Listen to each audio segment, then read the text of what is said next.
the US, South Africa and EU will temporarily stop the rollout of the Johnson & Johnson COVID jab after reports of rare blood clotting. Yes, the Johnson & Johnson vaccine is yet to be approved in the UK, although 30 million doses are on pre-order. So joining us now is Deputy Chair of the Joint Committee on Vaccination and Immunization, Professor Anthony Harnden. Good to speak to you this morning. Good morning, Kate. Good morning. So what is your view? The US have taken this decision. Does that affect your concerns? Does it increase your concerns? What's your view? Well, I mean, it is of concern, and we will keep a very close review on this situation. To put it into context, the Johnson & Johnson vaccine has been given, I think, 6.8 million doses in the United States, and they've received 6 reports of this rare and unexpected side effect possibly from the vaccine. The problem is that the Johnson & Johnson vaccine is the same vaccine platform as the AstraZeneca vaccine. And we are seeing some of these signals, as you know, in the United Kingdom at the moment, with this rare form of thrombosis associated with thrombocytopenia. And it's what has led us to reconsider this AstraZeneca vaccine in the younger age groups in this country. So we will keep a very close eye on this situation. This is a rare and exceptional adverse event, but it's an important one. And obviously, we take the safety of these vaccines of absolute paramount. The public can be reassured that our regulator, the MHRA, and us on JCVI look at this data almost on a daily basis, and we will make the most appropriate decisions for the public according to the evidence that we see. Yeah, it's worth pointing out, isn't it, Professor, that these adverse effects, this happens all the time with all medicines, from painkillers to vaccines, and this is a good thing, isn't it? This is making what we are having in us safer, basically, and this is what you do, and this is what we need to understand, that we shouldn't be alarmed. This is just part of making the vaccine and all treatments safer for the general public. I mean, you're absolutely right. I mean, of course, this shows that the regulation system is working perfectly.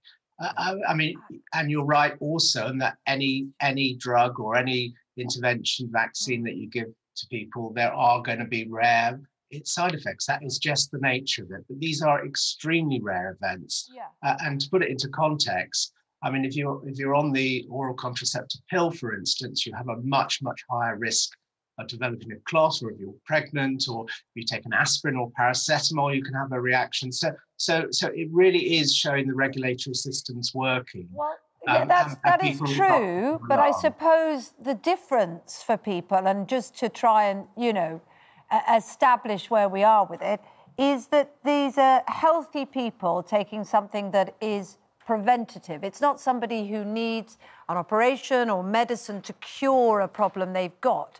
They're balancing the risk and thinking, I'm taking this to prevent it. And I wondered how far we've got with it, where they're establishing this clotting development. Is it the same with all the vaccine? Is it the same rare clotting? Are there ways of, for instance, highlighting people who might be more likely to have this rare thing so that they could take protection and others could feel harm? Is there research going on into that? Because I think there is a body of concern building. Well, all these questions are highly relevant, Kate, and it is a rapidly evolving situation. These are things that we're looking into in detail. We don't know yet whether there's risk factors. We don't seem to be seeing the same signal with the second dose, which is very reassuring. But we did desperately need to find out. And you're absolutely right.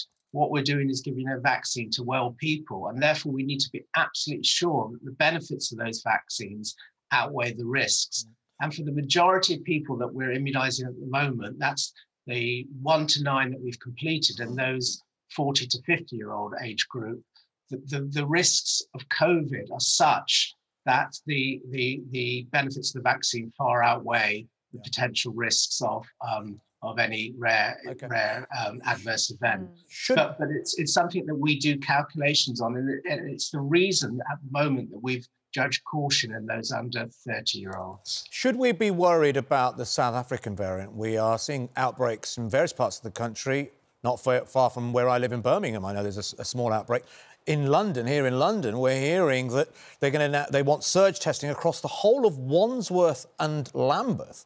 which the whole population of Wandsworth and Lambeth is nearly 700,000 people. And that's an incredible amount of people that were worrying that might well have come into contact with the South African variant. How worried are you at this point?